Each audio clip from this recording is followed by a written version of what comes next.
안녕하세요. 취미를 즐기는 포토그래퍼 치코입니다. 6월 9일 용산 아이파크몰에서 한국 타미야 미니카 페스티벌이 개최가 될 예정입니다. 검색창에 한국 타미야라고 검색하시면 한국 타미야 메인 사이트가 있고요. 바로 여기 있네요. 아이파크몰 용산점과 함께하는 한국 타미야 미니카 페스티벌 2024 TMAC 한국 최종 예선전 다가오는 6월 8일부터 6월 9일까지 아이파크몰 용산점 4층 더 가든에서 개최가 될 예정이고요.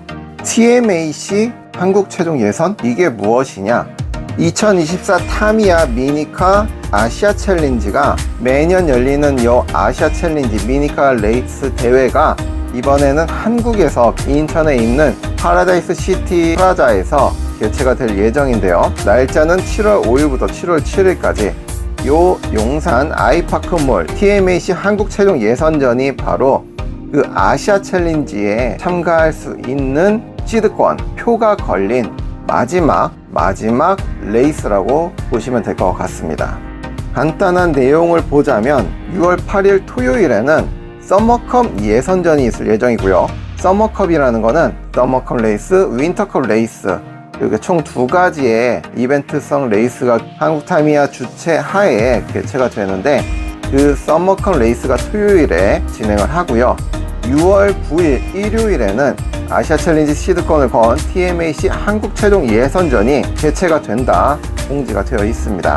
클래스 같은 경우에는 어드밴스드 클래스 그리고 오픈 클래스 한국에서 개최가 되면서 이 어드밴스드 클래스 아시아 챌린지에 참가할 수 있는 클래스로 선정이 됐고요. 한국에서 개최가 되는 이 아시아 챌린지 나름 의미가 있기 때문에 저희 아라네 미니카에서도 이번 아시아 챌린지 시드권을 위해 도전을 할 예정입니다. 지난번에 저희 아라네 미니카에서 제가 잘못 공지한 게 있었는데 올해 2024년 어드밴스 클래스의 서머컵 레이스 여기 입상을 하면 무조건 아시아 챌린지에 참가할 수 있다, 시드권이 부여된다, 이게 좀 잘못된 정보였었고요. 잘못된 정보 전달드린 점 진심으로 죄송합니다. 앞서 이번 영상 시작 부분에 미니카를 막 하나 세팅을 하는 그런 영상을 하나 실었었는데 최종 예선전에 참가할 어드밴스 클래스의 미니카를 만드는 영상이었고요. 이제 완성이 된 게 이 녀석. 이 녀석 같은 경우에는 원래 예전에 아스라다 컨셉의 FMA 어드밴스드를 따로 만들어 놨었던 머신인데 거의 관상용, 그 녀석을 조금 더 손을 봐서 관상용에서 주행용으로 바꿔 놨고요. 제가 한동안은 VZ로 막 이렇게 도전을 했었다가 이번 용산에서 펼쳐질 최종 예선전 레이아웃을 보다 보니까 VZ 샷이 이 녀석으로는 좀 힘들겠구나 라는 생각을 하게 되었습니다. 자, 그러면 그 레이아웃이 뭐 도대체 어떻게 됐길래 VZ가 아닌 FMA에 손을 댔느냐? 트랙 같은 경우에는 크게 홈 트랙을 제외하고는 3대의 미니카가 동시에 달리는 3레인 트랙이 있고요. 5대의 미니카가 달리는 5레인 트랙이 있습니다. 쉽게 큰 미니카 레이스에는 이 5레인 트랙을 사용을 하게 되는데 예선전 같은 경우에는 어드밴스드라던가 오픈 클래스 이 두 종목 다 5레인 트랙에서 레이스를 펼치게 될 예정이고요. 레이아웃을 보다 보면은 디지털 코너라고 있습니다. 코너 같은 경우에는 이렇게 곡선으로 되어 있는데 디지털 코너 같은 경우에는 각이 져 있습니다. 미니카가 코너를 돌면서 엄청난 데미지를 받게 됩니다. 자칫했다가는 이탈을 하거나 밸런스가 무너지는 그런 상황이 연출이 되기도 하고요. 제가 만들어 놨었던 VZ로는 안 되겠다라는 판단을 하게 됐습니다. 얘가 저 디지털 코너를 돌게 되면은 온갖 충격을 받게 되는데 VZ 샷시의 장점인 가벼움 그리고 살짝 요 낭창거림 요게 디지털 코너에서는 큰 단점이 되기 때문에 그래서 선택을 한 게 바로 요 FMA 샷시. 어차피 이번 서머컵 레이스 하던가 이벤트 레이스엔 제가 FMA로 잠시 입상 도전을 하겠다 언급을 한 것도 있었고, 자, 그래서 아까 전에 보여드렸었던 디지털 코너에 대응하기 위한 세팅, 슬라이딩 범퍼 뭐 이런 걸 좀 장착을 해둘까. 지금 요거는 스토 클래스의 차량인데 앞쪽에 슬라이딩 범퍼가 달려 있습니다. 요게 타미야 자체적으로 나온 기능성 플레이트라고 보시면 되고요. 이렇게 움직여서 디지털 코너에서 충격을 어느 정도 슬라이딩 범퍼가 완화를 시켜줍니다. 그래서 이번에 어드밴스드 이 차량에 그 슬라이딩 범퍼를 달아줄까 잠시 고민을 했었는데, 슬라이딩 범퍼를 달게 되면 이 롤러 높이가 올라가게 돼요. 그래서 제가 좋아하는 세팅이 아니기 때문에 슬라이딩 범퍼는 과감하게 포기를 했고요. 디지털 구간에서 충격을 먹더라도 좀 짱짱하게 버티라고 플레이트를 2장, 프론트, 리어 둘 다 2장으로, 그리고 경량화된 롤러도 이렇게 통 롤러로 바꿔놨고요. 구멍이 송송송 나져 있는 게 바로 경량 롤러입니다. 경량화라는 건 가볍다는 거죠. 전체적으로 미니카 자체가 가벼워지기 때문에 디지털 구간에서는 조금 마이너스한 요소가 됩니다. 속도가 진짜 과하게 붙으면 이 롤러가 휘기도 하고요. 전체적으로는 짱짱하게 무게도 좀 많이 추가를 했고요. 자, 제가 지금 소장 중인 어드밴스드, 이번 대회 참가를 한 FMA 어드밴스드, VZ 샤시의 어드밴스드, AR 샤시의 어드밴스드, MA 샤시의 어드밴스드, 타미야에서 나온 모든 샤시, 모든 미니카들은 다 어드밴스드 클래스로 튜닝을 할 수가 있고요. 자신이 맞는, 내가 좀 더 수월하게 세팅할 수 있는 샤시를 선택하시는 게 가장 중요합니다. 이 FMA 샤시는 아까도 언급을 잠시 드렸지만 기본적인 주행에 있어서 득이 되는 유리한 구조로 되어 있기 때문에 세팅할 수 있는 폭이 상당히 넓고요. 특히나 이 마하 프레임 튜닝을 할 때 어디 간섭도 그닥 크게 없고요. 많이들 이용을 하는 데는 이유가 있습니다. 하지만 무조건 빠르다 그런 법은 없고요. 자, 그러면 어드밴스 클래스 규정을 한번 보도록 하겠습니다. 홈페이지 메뉴에 보시면 자료실이 있습니다. 자료실 들어오시면 미니카 자료실, VZ 샤시 조립 설명서 저쪽에 있는데, 공통 규정부터 해서 오픈 클래스 규정, 어드밴스 클래스 규정, 비기너 클래스 규정, 스피드 클래스 규정, 스톡 클래스 규정, 오리지널 키트 클래스 규정이라고 해서 각 규정들이 이렇게 기재가 되어 있습니다. 어드밴스드 클래스 규정, 자, 기본 모터를 포함 튠급 모터는 전부 다 사용 가능합니다. 대시 모터 같은 경우에는 라이트 대시, 그리고 하이퍼까지 쓸 수가 있고요. 요 이상 올라가면 더블 샤프트 같은 경우에는 마하 대시까지 사용이 가능합니다. 싱글 샤프트 모터는 마하 대시가 싱글로 없기 때문에 파워 대시, 그리고 스프린트 대시까지 사용이 가능합니다. 지금 꽂혀 있는 게 하이퍼 대시 모터가 장착이 되어 있고요. 그리고 이 녀석으로 주행을 해보다 속도가 너무 안 나온다, 스프린트 대시, 이 녀석들로 모터를 올려줄 생각입니다. 자, 롤러 같은 경우에는 제한이 없습니다. 무슨 말이냐, 플라스틱 롤러 아니면 알루미늄 롤러 두 개 다 이 어드밴스드에는 사용이 가능하기 때문에 필요에 따라 플라스틱 롤러를 여기에 섞어 쓰셔도 되고요, 아니면 알루미늄 롤러만 사용을 하셔도 됩니다. 플레이트 같은 경우에도 FRP 플레이트, 카본 플레이트 둘 다 사용이 가능합니다. 그래서 이 녀석도 카본 플레이트, FRP 플레이트를 동시에 섞어서 사용을 하고 있고요. 앞에 프론트는 혹시나 싶어서 조금 더 견고하라고 카본 플레이트를 2장을 겹쳐서 사용을 했습니다. 자, 그리고 비기너와 어드밴스드의 큰 차이 중 하나, 베어링입니다.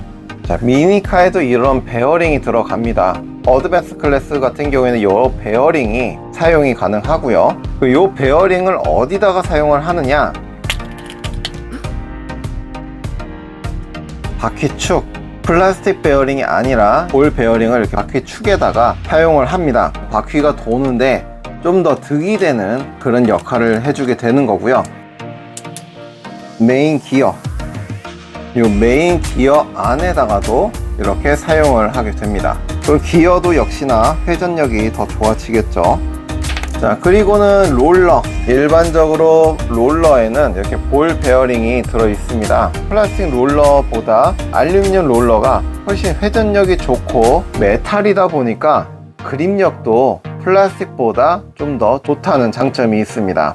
자, 그리고 케미컬 이거 같은 경우에는 이제 공통 규정이라고 보시면 됩니다. 미니카용 그리스 사용을 원칙이면 미끌미끌한 오일, 이런 오일칠을 하는 걸 케미컬이라고 하는데, 인증되어 있는 타미야 제품만 사용이 가능하다. 그리고 브레이크 스펀지, 타미야 테이프, 이것도 공통 규정입니다. 그 어드밴스드의 큰 맥락은 바로 볼 베어링, 카본 플레이트, 그리고 메탈 롤러, 그 세 가지를 사용할 수 있다는 게 핵심이고요. 그리고 모든 부품은 절단, 타공, 본딩, 휨 같은 가공 행위를 할 수가 없습니다. 플레이트는 흔들리지 않게 고정을 해줘야 되고요. 임의로 움직임을 주는 구조물을 만들어서는 안 됩니다. 이거는 이제 스토 클래스, 타미야에서 나온 부품들을 짜맞추기 해서 움직일 수 있게끔 구현을 해놨는데, 이런 것들이 어드밴스드 클래스에서는 허용이 되질 않고요. 단 제품 자체가 움직이는 용도로 나온, 출시가 된 슬라이딩 댐퍼류는 사용이 가능하다. 이 제품 번호에 해당되는 부품들은 아예 움직이게끔 출시가 된 거기 때문에 사용을 할 수가 있습니다.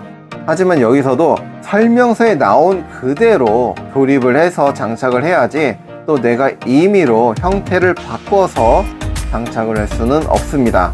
타미야에서 출시가 된 슬라이딩 범퍼, 이 녀석은 제가 스토 클래스로 만들면서 지금 설명서 그대로 조립한 게 아니라 여기다 이렇게 걸쳐지게끔 임의로 형태를 바꿔 놓은 상태인데, 이 형태 그대로 이 어드밴스드에는 장착을 할 수가 없습니다. 설명서에 나온 그대로 조립해서 장착을 해야 되고요. 그리고 댐퍼, 썸프 착지를 했을 때 얘들이 최대한 충격을 완화시켜주는 그런 역할을 해줍니다. 그래서 이런 댐퍼들은 밑에서 위로 튀는 형태, 위로 올라가는 형식의 가동만 가능합니다. 모든 매스 댐퍼는 셰시 또는 플레이트에 얹혀있는 형태, 얹혀있죠. 얹혀있는 형태로 튀어 오르게 장착을 해야 된다. 위에서 아래로 매달리는 형태, 아래로 매달렸죠. 이런 형태로는 장착을 할 수가 없습니다. 뭔가 이런 식으로 보면 제약이 많죠. 하지만 제약이 많은 이유는 이 상위 클래스에서는 이 제약들이 풀리기 때문에 그 차이점을 두기 위함이라 생각을 합니다. 그리고 타이어가 빠지지 않게 양면 테이프, 이거는 타미야 제품이 아니어도 돼요. 고속으로 빨리 달리다 보면 타이어가 간혹가다 이렇게 빠지게 됩니다. 빠지지 않게 양면 테이프 아니면 타미야 테이프로 한 겹, 딱 한 겹만 감싸서 장착을 해주는 그런 세팅 가능하고요. 또 타이어가 아니라 이 휠이 빠지는 경우도 있습니다. 휠 뚫기, 휠을 아예 구멍을 뚫어서 샤프트가 관통하는 이런 형태를 만드는 게 휠 뚫기라고 하는데, 이런 휠 뚫기도 허용이 되어 있습니다. 요건 비기너도 가능한 걸로 알고 있는데, 바디는 폴리카보네이트 바디, 경량화되어 있는 폴리카보네이트 바디는 사용할 수가 없고, 순전히 이렇게 딱딱한 플라스틱 레진으로 되어 있는 바디만 사용이 가능하고요. 또 요거를 가볍게 하기 위해서 날개를 자른다던가, 요 마하 프레임을 기준으로 봤을 때 요 부품이 수시로 빠집니다. 아예 얘를 빼고 달리겠다, 이런 것들이 허용되지 않습니다. 바디는 설명서에 나온 그대로 조립을 해야 되고요. 경량화를 위한, 아니면 외관적으로 꾸미기 위한 타공, 가공 허용이 되어 있지 않습니다. 자, 그러면은 요 녀석 잘 빠지는 건 어떡하느냐? 윙과 같이 바디의 일부분이 이탈하는 것을 방지하기 위한 접착제 사용은 허용한다. 본드로 붙이는 건 됩니다. 아니면 테이프로 감아가지고 장착을 한다거나. 자, 그렇게 해서 일단 대표적인 규정들을 살펴봤습니다. 이런 사항들이 있다. 그리고 뭐 각도 칩이라던가 더 세부적인 이런 규정들이 있는데, 요거를 다 다루기에는 이번 영상 시간적으로 좀 짧기 때문에 홈페이지에서 확인을 하시는 게 좋을 것 같습니다. 자, 그래서 제가 이렇게 준비를 해 놓은 이번 마하 프레임 FMA 샤시의 어드밴스드 사이버 포뮬러 아스라다를 컨셉을 해놨었던 요 녀석, 원래는 파란색 FMA 샤시였습니다. 근데 제가 검정색으로 바꾼 이유는 파란색은 멍이 잘 들어요. 어디 충격을 받거나 했을 때 하얗게 뜨는 게 눈에 잘 띄기 때문에 뭔가 좀 튼튼해 보이는 요 샤시로 좀 바꿔놓은 상태고요. 휠 같은 경우에도 카본이 섞인 요 휠을 사용을 했고요. 앞에는 유리 섬유입니다. 일반 PP 재질보다는 단단하라고. 충격을 받게 되면 PP 재질의 휠은 이 휠목이 잘 휩니다. 그러면 이 차체가 좀 튀면서 달리기 때문에 안정성이 그만큼 떨어지겠죠. 충격에 좀 더 강한 카본 재질, 유리 섬유 그 휠로 바꿔놓은 상태고요. 근데 왜 앞엔 유리고 뒤에는 카본이냐? 의미 없습니다. 컬러 때문에 앞에 하얀색을 해주고 싶었어요. 자, 그래서 이렇게 일단 기본적인 세팅 잡아놓은 상태고요. 이제 주행을 하면서 또 디지털에는 이 녀석이 어느 정도 어디까지 버텨줄지 한번 살펴봐야 되는데, 이번 영상에서는 주행을 따로 다루진 않고 이렇게 준비를 했다, 그리고 규정은 이러하다, 준비된 이런 모습만 담아보도록 하겠습니다. 다음 시간에 아마 일단 3레인 트랙에서 한번 굴려보고요. 5레인 트랙에서 타미야 공인경기장에는 지금 5레인 트랙이 깔려 있고요. 최종 예선전 레이아웃과 동일합니다. 같은 게 깔려 있기 때문에 틈 봐서 5레인 트랙에 굴려보려고 합니다. 자, 그러면 오늘의 영상은 여기까지 하도록 하겠습니다. 지금까지 시청해주신 여러분들 진심으로 감사드리고요. 저희는 또 다음에 재미있는 미니카 라이프로 찾아뵐 것을 약속드리면서 이만 물러나도록 하겠습니다. 그럼 여러분 안녕히 계세요. 또 뵐게요. 제발 입상하자. 끝.